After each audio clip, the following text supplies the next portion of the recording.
Salam, hər vaxtınız xeyir olsun. Biz daha əvvəl cərimə ballarının ləğvi ilə bağlı müxtəlif təkliflər istiqamətində xəbərlər təqdim etmişdik. Bugün plenar iclasda bu məsələ yenidən gündəmə gətirildi. Yanımızda millət vəkilimiz var. Ümumiyyətlə bu cərimə ballarının ləğvi ilə bağlı və yaxud limitin artırılması ilə bağlı yeni təkliflər irəli sürüldü. İndi təklifi Naqib bəydən eşitmək istəyirik. Naqib bəy, ümumiyyətlə necə olmalıdır ki, bax burada müxtəlif sürücülərimiz var ki, həmin sürücülərimiz narazı qalmasın və təbii ki, həmin sürücülərimizin sürücülük hüququ əlindən alınmasın. Bax, bununla bağlı bugünkü çıxışınızı bir daha xatırladınız. Biz bacardığımız qədər çalışmalıyıq ki, peşəsi sürücü olan insanların hüquqlarının müdafiəsinə diqqəti artıraq.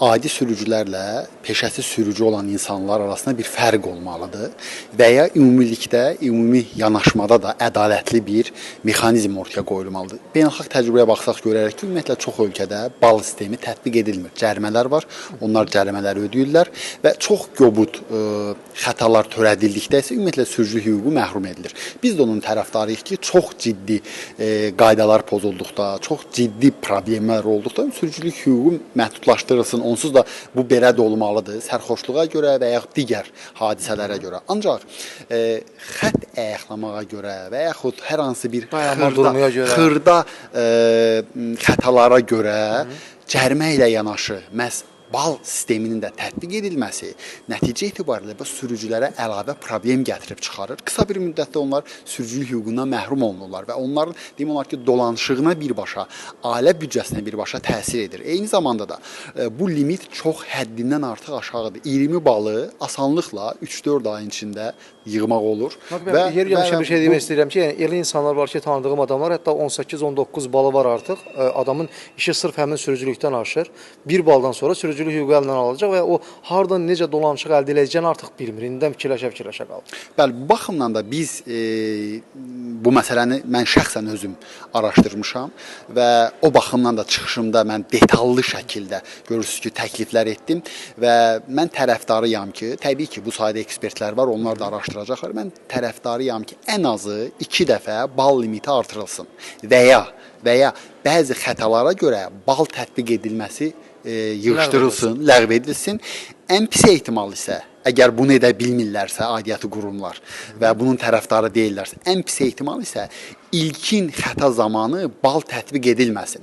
Eyni yerdə, eyni şəraitdə təkrarən xəta törədilərsə, qayda pozularsa, o zaman bal tətbiq olunsun. Gəncə şəhərində yaşamayan hər hansı bir qonaq sürücü Gəncə şəhərinə gəldisə, mütləq ən azı 5, 6, bəzən 10 bal 3-4 günün içində toplayır. Çünki o qədər maraqlı yolda xətlənmələr həyata keçirirlər ki, yəni Bakıda onu siz görə bilməzsiniz. O cümlədən Gəncədəki sürücü də Bakıya gələndə mütləq burada çaşbaş qalacaqdır, mütləq ona bal tətbiq ediləcəkdir onun xətalarına görə. Təklif irəli sürdünüz, yəni müxtəlif çıxışlar oldu. Kamal Cəfərov da bu istiqamətdə danışdı. Biz maraqlıdır ki, qüvvəyə minə bilər mi təkliflər, yoxsa elə təklif kimi qalacaq elə plenarda? Nə fikirləşirsiniz bu istiqamətdə?